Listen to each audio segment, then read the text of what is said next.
sometimes you don't know if you've met a trans person because some trans people don't feel comfortable being out and open about their trans status.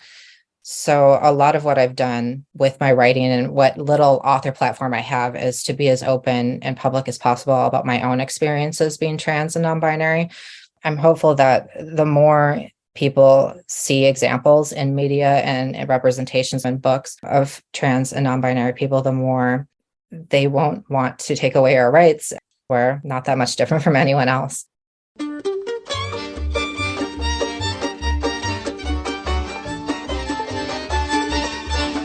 This is The Book of Life, a show about Jewish kidlit mostly. I'm Heidi Rabinowitz. It's June, and that means LGBTQ plus Pride Month. Over half the books currently being challenged by bigoted extremists are targeted for their LGBTQ plus content. In support of the queer Jewish community, for Pride Month, I will post an LGBTQ plus Jewish kidlit title each day in June on the Book of Life's Facebook page at facebook.com/Book of Life Podcast. It should go without saying that gender identity and or age-appropriate sexual content does not automatically equal porn or obscenity. Children and teens are human beings who have bodies, and they do experience some sexual feelings, and sometimes they need books that will help them understand their bodies and feelings more fully. Please see my show notes for links to more information on these topics. Queer books save lives, and I'll be proud to share with you excellent examples of queer Jewish representation all month long. In that vein, I'm very happy to bring you my interview with A.J. Sass. Andrew Sass is known for writing middle-grade books featuring respectful portrayals of trans and non-binary characters, often with Jewish and neurodiverse representation included as well. I was excited to talk with them about a few books: debut novel Anna on the Edge from 2020, Ellen Outside the Lines from 2022, which was a 2023 Sydney Teller Honor Book, and this year's Camp Quilt Bag, co-written with Nicole Melleby. I thoroughly enjoyed all of these books, which are thoughtful and funny, and for a cishet chick like me, these are great window books. Be sure to check the show notes for links to Andrew's website, Tikkun Olam suggestions, a transcript of our conversation, and more at bookoflifepodcast.com.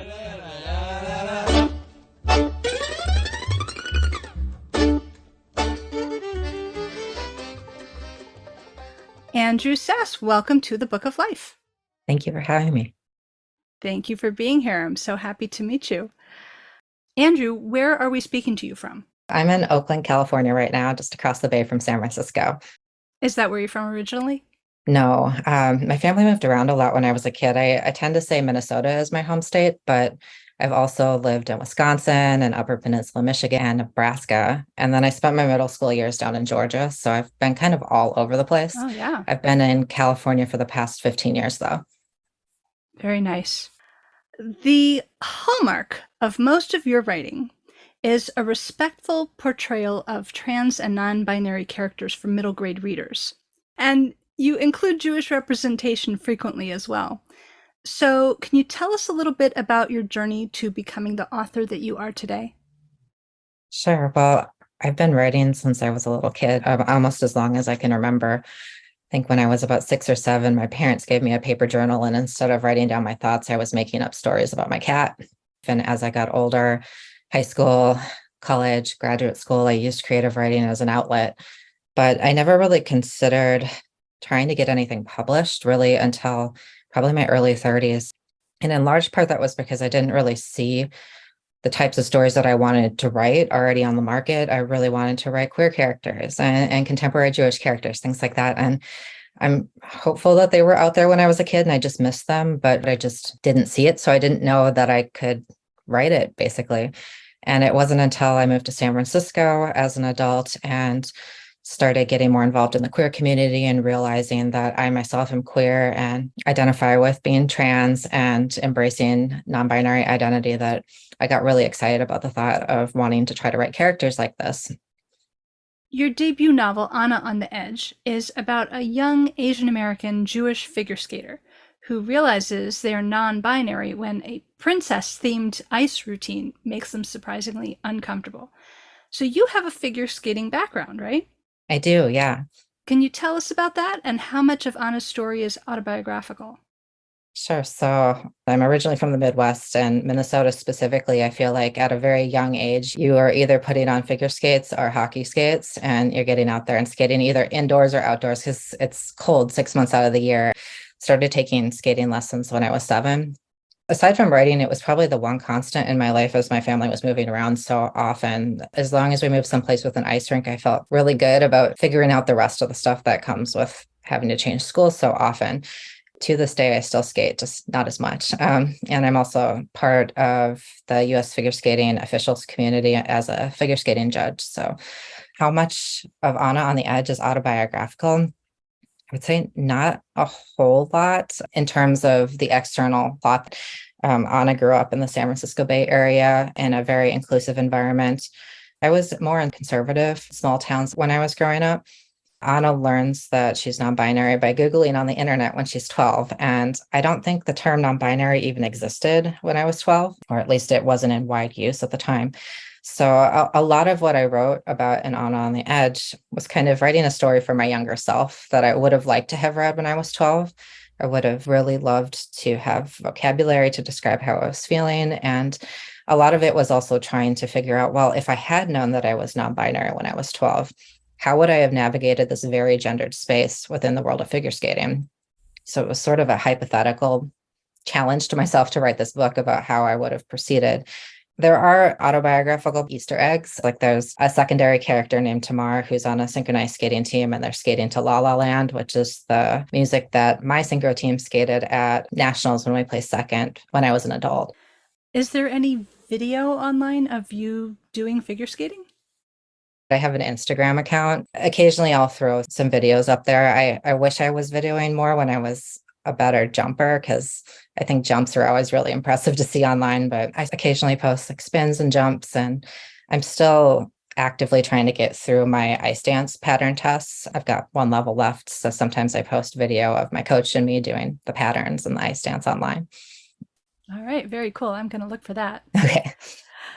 Um, Anna on the Edge is a casually Jewish story. She's Asian American and she's Jewish, but that wasn't necessary for the plot. Right. Talk about your decision to give Anna this identity. Anna was not Jewish in very early iterations of the story.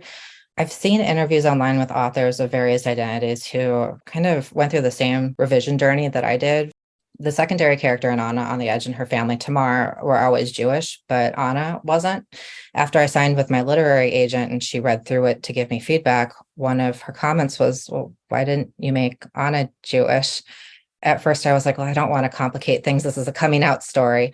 And she's like, I don't think writing from your own experience or writing a character that resonates with you is muddying the waters. People have intersecting identities.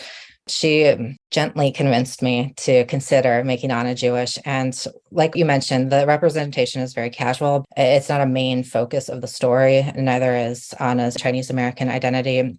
Primarily because I'm hoping that there are trans and non-binary Chinese American authors who will approach how that community interprets gender identity more than I could myself.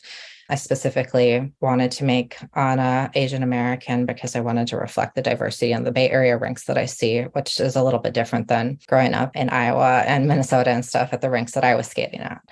But after I made Anna Jewish, like canonically Jewish in the story, I didn't necessarily have a lot of space since the book is already 400 pages long to include a lot of Jewish representation. But there were questions that came up in my mind that I was able to reflect within the story about what Anna might be thinking in relation to her faith once she realizes she's non-binary. And a big example of that is she is gearing up to start preparing for her bat mitzvah. And this is a very small part of the story, but within the next year, she'll probably start taking classes and studying to become a bat mitzvah. And she's like, do I want to be a bat mitzvah, or is there something for non-binary kids? Because bat mean daughter of the covenant.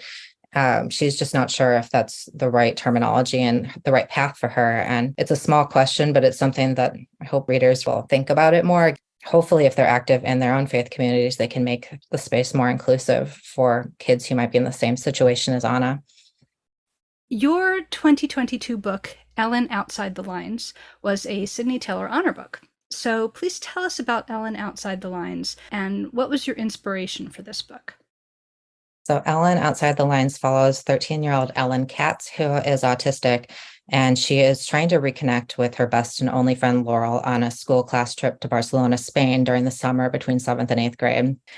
But being autistic, Ellen is very reliant on known quantities and schedules. And this is how she interprets the world and how she makes sense of it. And it brings her comfort. So she's already looked at last year's itinerary for the trip and she's prepared. She's going to win her friend back. It's going to be great.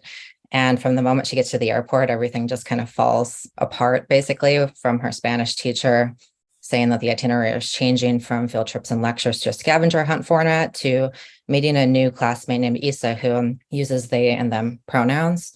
So on this trip, Ellen is navigating a new path for herself while also getting used to a foreign city and exploring various aspects of her queer and Jewish identities. I took inspiration for this because I love traveling. I've been to Barcelona several times. I also wanted to explore what it would be like to place an autistic kid into a situation that is very much out of their comfort zone. This comes from personal experience too, and the anxiety I feel when I'm in unknown locations, and just wanting to explore how that would work with a character who has so many different identities and is also trying to, at the core, just reconnect with a best friend who might just be growing distant through natural means, ebbs and flows of middle school friendships. So Ellen is Jewish. Right. She discovers she's non-binary. She's also autistic, extremely intersectional. How did her character gel in your mind? It took a while to work out, which is kind of funny because I share all of those aspects of myself with Ellen, but writing a narrative that is coherent and also gives airtime to each aspect of someone's identity can be a little bit tricky. I knew that I wanted to have an autistic character to kind of give autistic readers representation there, but also to hopefully give other readers who might not be autistic kind of a window into that experience. I also know that Barcelona is very difficult to be Jewish, and having lived there myself a little bit, it's hard to keep kosher, and it's a very unusual, unique part of the country of Spain. So I wanted to include the difficulties that traveling while Jewish might entail. And then I tend to write queer characters just naturally. So it took a lot of revision and trying to define really what was important about the story and what elements of this character's identity would best serve the plot. But I'm hoping that by writing something like this, readers will either feel seen or at least they'll be able to better empathize with the people that they encounter in their lives who do have identities of this nature. Okay. As you said, Ellen has a scavenger hunt ahead of her on this trip to Barcelona. So that's an interesting aspect of the story. Can you tell us about the scavenger hunt? Yeah. So initially, in really early drafts before this book sold, I didn't have a scavenger hunt. I just had lectures and field trips. And I changed that because it was really boring to write. And it also, yeah. And it also felt like it pulled the character away from the agency that most main characters need to be able to drive the plot forward. There wasn't a lot of opportunities for Ellen to actually make decisions that would change the plot in ways that mattered. So my partner and I were watching reruns of this reality TV show called The Amazing Race, which, for those who are unfamiliar with it, it's basically a race around the world, teams of two, and it's kind of got a scavenger hunt format. They interact with different elements of various countries' cultures and complete challenges trying to get to the finish line the fastest. With Ellen, it was just one country, but I thought, it'd be really kind of neat to see what would happen if we threw middle schoolers into a situation like this and made them try to figure out clues and get kind of competitive about it. And then, of course, with Ellen's background too, being kind of stressed over clues, you have to finish one before you get the next one. There's a lot of unknowns there. So I took the idea and ran with it. And then when the book sold in 2020, it was very early on in the pandemic. I was stuck at home, sheltering in place, and it was really nice to be able to envision myself someplace else. So I'm glad I thought of it. Oh, that's interesting that your own writing setting would make it more special that you were able to live in the world of the book. Yeah, Yeah. exactly. So you have lived experience with autism. Right.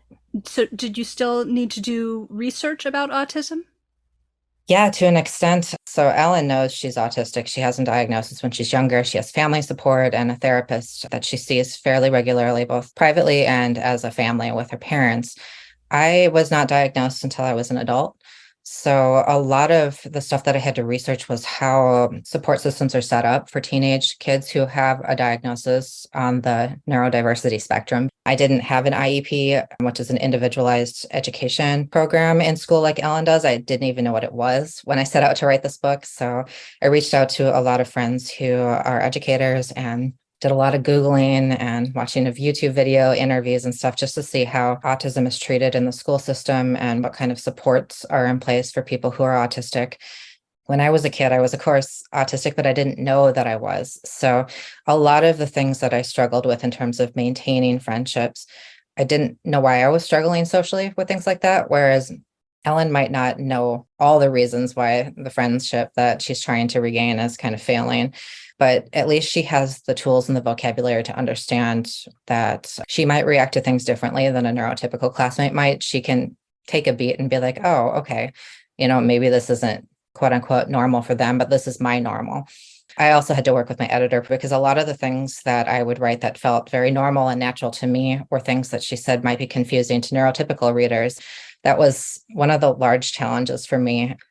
Can you give an example of something that you wrote that the editor said other people might not understand?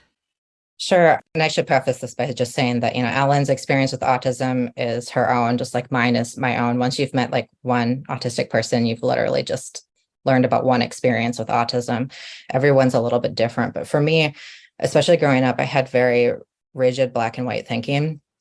And I wrote that kind of organically, how I would react to things that were kind of ambiguous or non-binary, even you could say. And my editor would say, we need to spell it out a little bit more clearly for readers so that they understand that the reason Ellen is reacting this way is because she thinks there's no other option besides those two that she's familiar with. And this comes up with Ellen's categories in her dot diary, where she lists out things like boy and girl, and then meets Isa, this classmate who is neither a boy nor a girl, and has to sort of reconcile that in her head.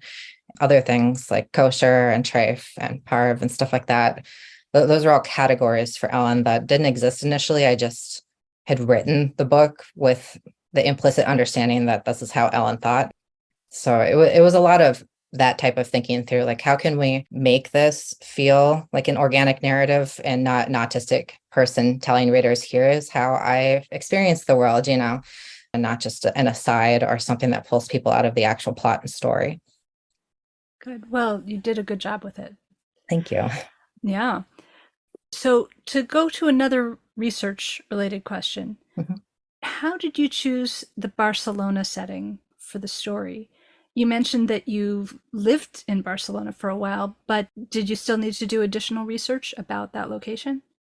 I did, yeah. So all of my books to date have taken place in settings that I'm familiar with or lived in. On the Edge is set in the San Francisco Bay Area, which is where I live now. Camp Quiltbag, the book that just came out, is set in the Minnesota Northwoods, and I'm from Minnesota. And Ellen Outside the Lines is about a group of Georgia middle schoolers who are traveling to Barcelona, and I spent my middle school years in Georgia. So when I came to think about where I was going to set a study abroad trip, I wanted it to be someplace that I'd visited before, because I feel like everyone's had an experience where they've read a book in a location that they know very well, and they're like, this is not accurate to my experience with this location at all. Barcelona specifically for me was a place that I used to travel pretty frequently for work. I was working for a company that was headquartered in the city there, and every year I would spend a couple months within the city. That was from 2010 to 2012, and I was trying to write this book in 2019. So I did need to go back, took a lot of videos in the locations that I hoped would feature in the story in some way. Although there were a couple instances, I think, like Sagrada Familia, where the kids go in for their first scavenger hunt clue, trying to solve it. I have never actually been inside La Sagrada Familia. I've been on the outside, but luckily they have a virtual tour that you can take online. So that was what I did in that instance. But in terms of looking at the Gaudi tiles that you'll see along most of the streets. That was something that I got to video when I was there in 2019. And I think just looking around to see what might make a good scavenger hunt clues. Because when I was there for work, I wasn't thinking, oh, this is where we're going to set this book that I write, 10 years from now, this is going to be one of the clues. And just trying to make sure that I was portraying the city in a nuanced and sensitive way too, because the people who live there are really wonderful. And it's a really unique part of Spain itself, in a region called Catalonia, which has its own language, its own culture. And I wanted to, if not have that be the focus of the book, I wanted to give little nods to it. So, can you tell us something interesting that you learned about Barcelona as you were doing that research? I wanted to learn more about Antonin Gaudi, the architect who features prominently in the book. Gaudi has a lot of buildings that were constructed throughout Barcelona. I did a lot of research of Gaudi's buildings and like his philosophy. Gaudi's quote that Ellen finds really resonates with her is, "Tomorrow we will do something beautiful." Ellen uses that as a kind of a life philosophy by the end, that it's okay not to really know what's coming. It's okay not to have everything planned out. Sometimes there's a lot of joy to be found in the surprises that come in life. So it was a lot of research on Gaudi and visiting places that I wanted to put in the book, like Park Güell. I'd never been there before. And one of the characters is really fixated on the lizard, dragon, salamander-esque statue that's in the park. So just getting to see those things with my own eyes and taking pictures too, so that I could better describe them in the story and figure out how they might fit, because with the scavenger hunt and everything, it was kind of like fitting together a puzzle. I think you did a very good job of giving a sense of place, and like I felt like I had taken a trip to Barcelona when I read this book. So, Have you been there before? no, I've never been there. Oh, that's nice to hear then. Thank you. So, in an interview on the Bookishly Jewish blog, you were asked about Ellen's learning that people might observe Judaism differently, even within a single family, when she finds her dad eating non-kosher food during their trip. And you had mentioned that about categories, kosher and treif. Right. Can you talk about your decision to include this element? Yes, so it's a fairly small thread throughout the story, but it does keep coming up repeatedly because it's something that Ellen is noticing, and it doesn't fit within these rigid categories that she's created for herself and how she believes her family operates. There's a moment when Ellen talks to her Abba, her dad, and says, like, but we're all the same. We're family. And he said, well, we are family, but that doesn't make us all the same. And he's talking about not always eating kosher, whereas Ellen's mom and Ellen are a little bit more observant. I liked exploring that with this book, and I'm actually going to be exploring that further with a future book, because when I got out of college, I was trying to find a temple and a faith community that felt right for me. And I ended up visiting a lot of different temples, from Orthodox, conservative, reform, reconstruction, you name it, I visited them. And in my very black and white autistic brain, I was trying to find the quote unquote right way to be Jewish. And even within the same temples, what I noticed is that each family or each person had different ways they observed things, like Shabbat. It really resonated with me as someone who wants to find the right way to do everything, that there isn't necessarily a right way to be Jewish. It's what works well for you. And that's something that I kind of wanted to leave a little message for readers. What feels right for you might not necessarily be what's right for another member of your family or your friends. Excellent. It's a good message. Thank you. So you have a new book, Camp Quilt Bag. Yes. First of all, explain the acronym Quilt Bag, please. Yeah, so Quilt Bag is an acronym for the LGBTQIA plus community. I don't think it ever caught on quite as well as other acronyms, because while Quilt Bag does have several letters that pertain to queer identities, it doesn't have all of them. Like specifically in my story, there's a character who's pansexual, and she's like, there's no P in Quilt Bag. But it is a reference to the nature of the camp and the people who are welcome at this camp in this story. Can you break down what the letters, Oh, gosh, what each letter stands for? maybe. I know there's a lot of letters. It's a long word. I did it in the actual book, so let's see if I can remember. Q is for queer and questioning, I believe. U is for unsure. I is intersex. Watch me not be able to spell the rest of this. L is lesbian. T is transgender and two-spirit. B is bisexual. A is asexual, and G is gay. I think I got them all. Okay. You're still missing some, obviously, like Mhm. demisexual and pansexual. Initially, too, I think a lot of people really responded to the imagery of a quilt Mhm. being stitched together of all different types of fabric and coming together as one. Right. So tell us about this book, Camp Quilt Bag. It's unique among the books that I've published so far because it was co-written with another author, Nicole Melleby, and I kind of expanded on these characters that initially had their own short stories in an anthology that she co-edited with Catherine Locke called This Is Our Rainbow, 16 Stories of Her, Him, Them, and Us. And I wrote a story about Kai, who is a non-binary athlete who is trying to find a new athletic community after he has left gymnastics, which was too gendered for him. And Nicole wrote a story about a 12-year-old lesbian named Abigail. And the story's name is kind of funny if you're familiar with like your early 2000s song. It's called Stacy's Mom, a direct kind of nod to that song by Fountains of Wayne about a pre-adolescent boy having a crush on Stacy's mom, but she kind of queered it up and turned it around and had Abigail have a crush on her friend Stacy's mom. But we took these two characters. They were from different locations. Kai is from Minnesota and Abigail is from New Jersey. So we were trying to figure out how to get them together and realized, a summer camp would be a great place where kids get to meet people they otherwise wouldn't necessarily get to meet. And we did a lot of research pertaining to like our queer camps, things that exist. And they actually are camps that are inclusive for queer and trans kids exist all over the country, which was really cool because they didn't when we were kids.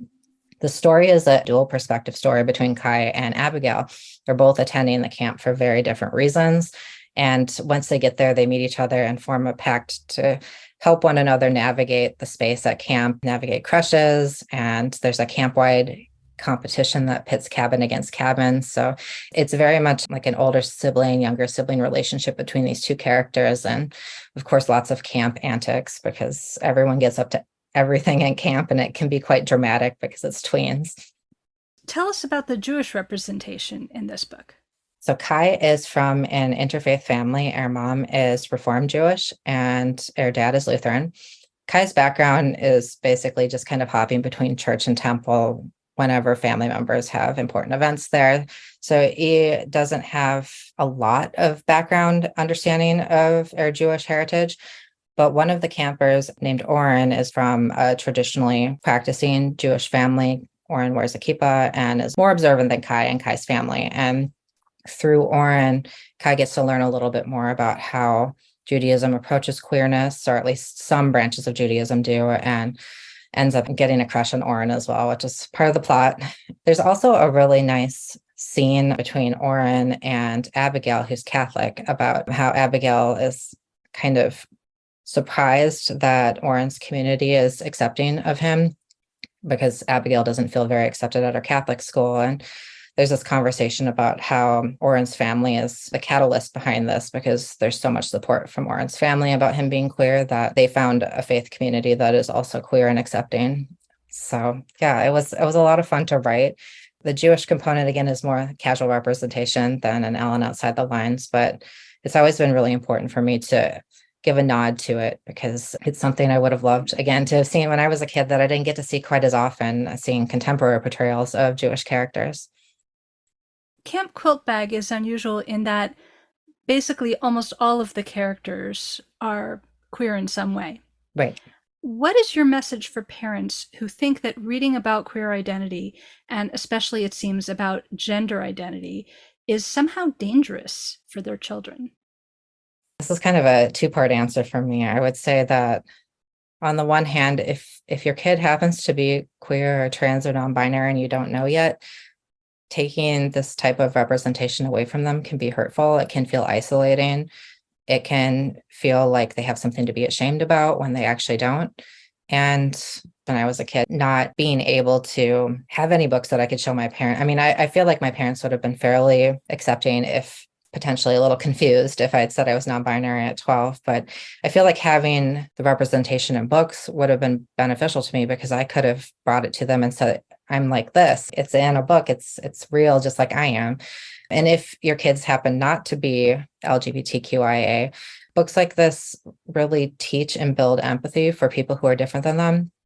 which I think is what a lot of people attempting to ban the books don't want. But assuming that you are not one of those people, I feel like even if your kid does not fall into one of these categories, it is almost a certainty that throughout their life they will meet someone who is queer or trans or non-binary. It might be a friend, a family member, or even just like a classmate or an acquaintance down the road. But we do a disservice to our kids when we're hiding things like this from them, because allyship is really important, as well as being able to define who you are. And I do feel like if I'd known when I was younger, it would have saved me a lot of heartache and difficulty trying to define that aspect of myself. I could have focused on other things like any other kid gets to.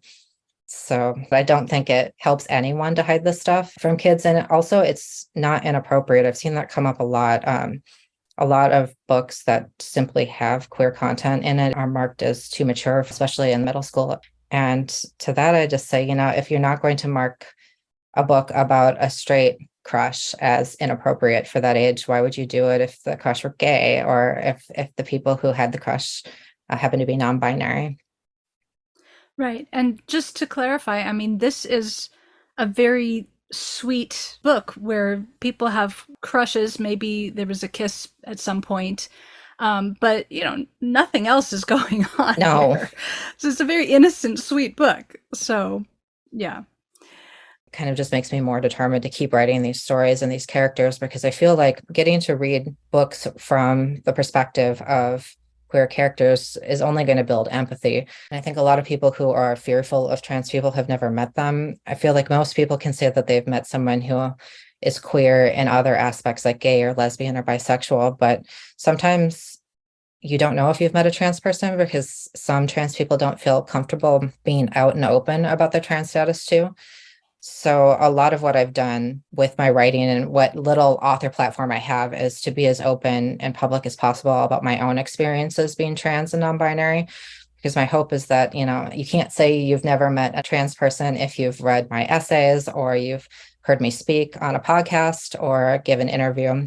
And I'm hopeful that the more people see examples in media and representations in books of trans and non-binary people, the more they won't want to take away our rights or to take away the things that we have fought so hard just to get basic medical care and stuff. So I'm hoping that we keep getting the opportunities to speak out, so people get firsthand experiences with trans people and seeing we're not that much different from anyone else. Right. Thank you. Middle grade and YA fiction about characters who are not cisgender are thankfully not so rare as they used to be.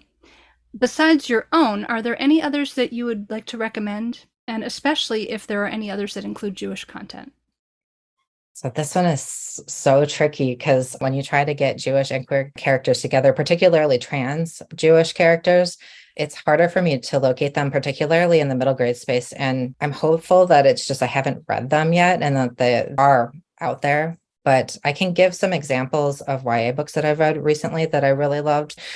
The first one is called A Million Quiet Revolutions by Robin Gao. This is a YA novel told in verse with dual perspectives.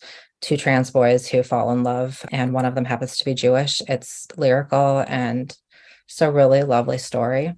Another one, which I'm sure you're probably familiar with, is When the Angels Left the Old Country by Sasha Lamb. I don't know if the trans or non-binary terminology is ever used in that book because it's a YA historical, but the way that gender is approached from such a Jewish perspective in that book, I completely adore it, and it deserves every award that it's won. Then there's another book, a YA story by Elsie Rosen called Camp, which is basically like Camp Quiltbag. It's a book that's set at a camp that's inclusive of queer and trans kids, but it's YA. So the main character, I think, is 17 or 18. A main character is Jewish, and there is a lot of trans and non-binary representation in secondary characters in that novel.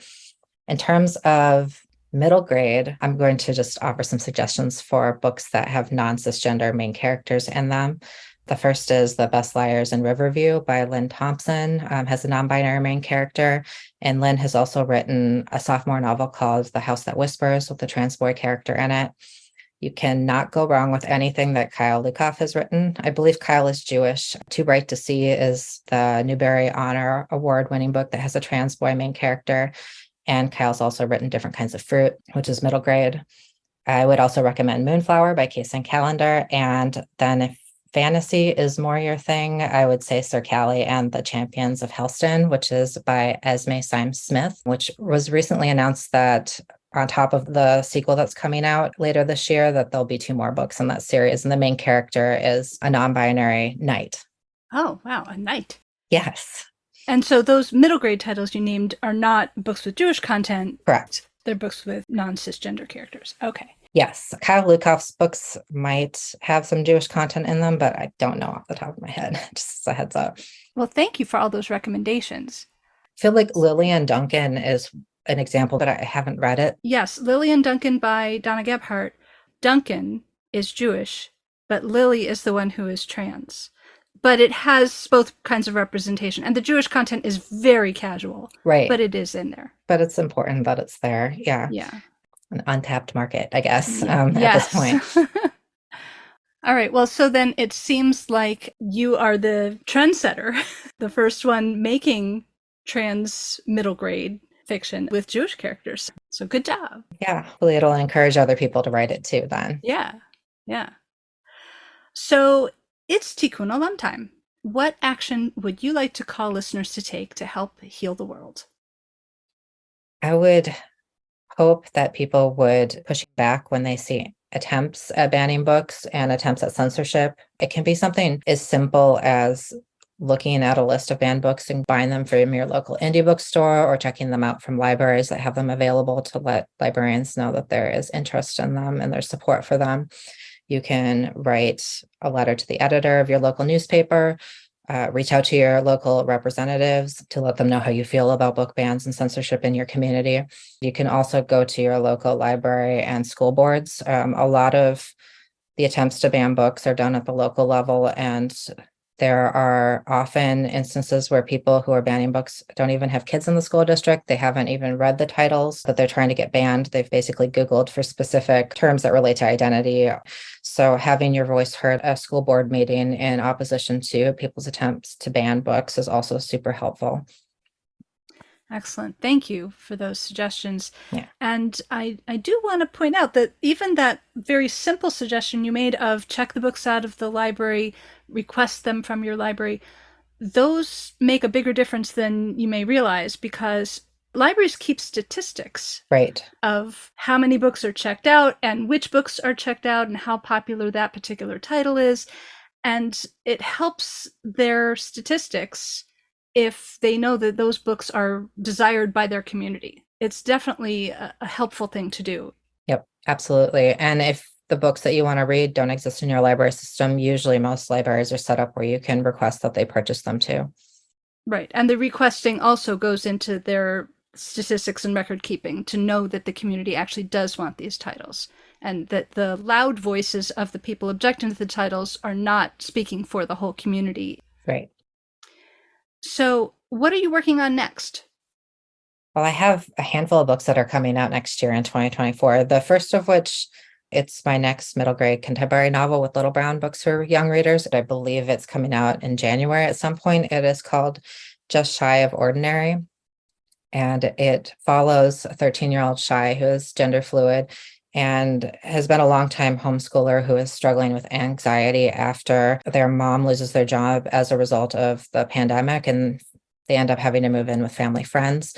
And Shy has started picking the hair on their arms and doesn't want to tell their mom because their mom is stressing enough with work and trying to save money. And Shy also happens to be kind of an expert problem solver. So they figure they'll solve the problem on their own. And they read online that sometimes a reset or a creation of a new normal can help kind of jog you out of situations like this.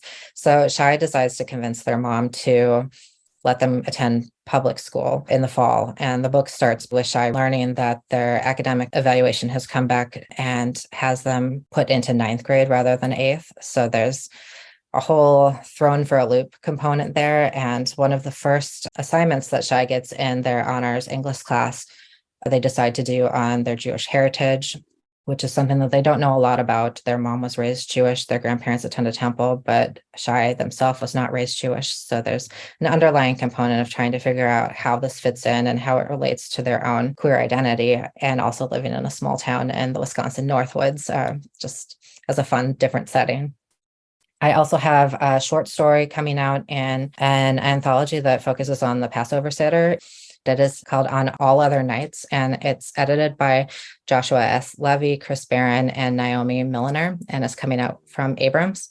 Each contributor is focusing on a different aspect of the meal. I have Safun, so I'm doing the Afikoman search.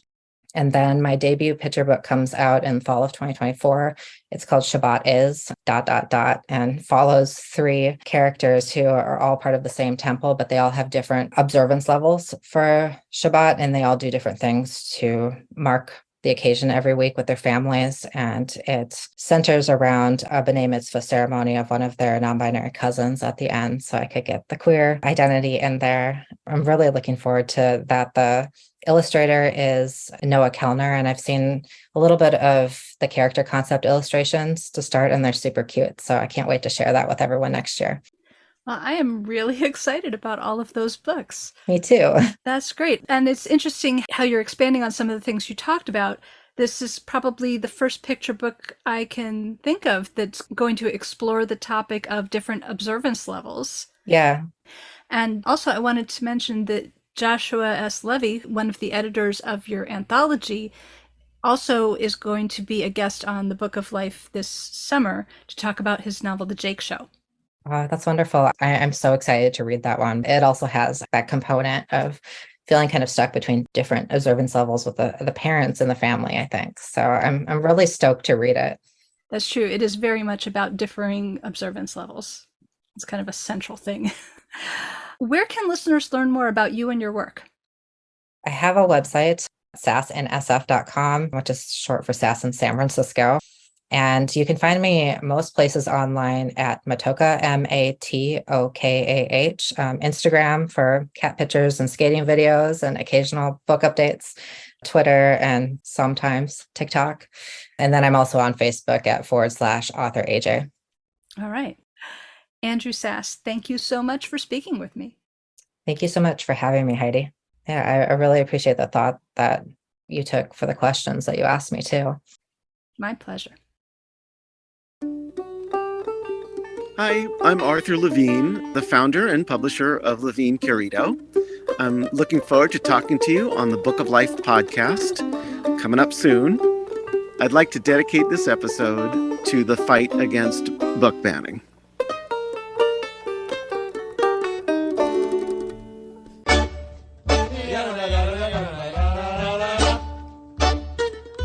Say hi to Heidi at 561-206-2473 or bookoflifepodcast@gmail.com.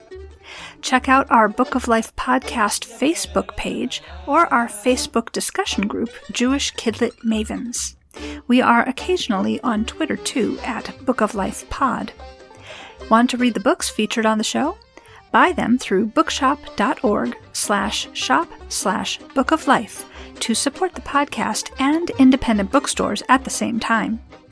You can also help us out by becoming a monthly supporter through Patreon. Additional support comes from the Association of Jewish Libraries, which also sponsors our sister podcast, Nice Jewish Books, a show about Jewish fiction for adults. You'll find links for all of that and more at bookoflifepodcast.com. Our background music is provided by the Freilach Makers Klezmer String Band. Thanks for listening, and happy reading.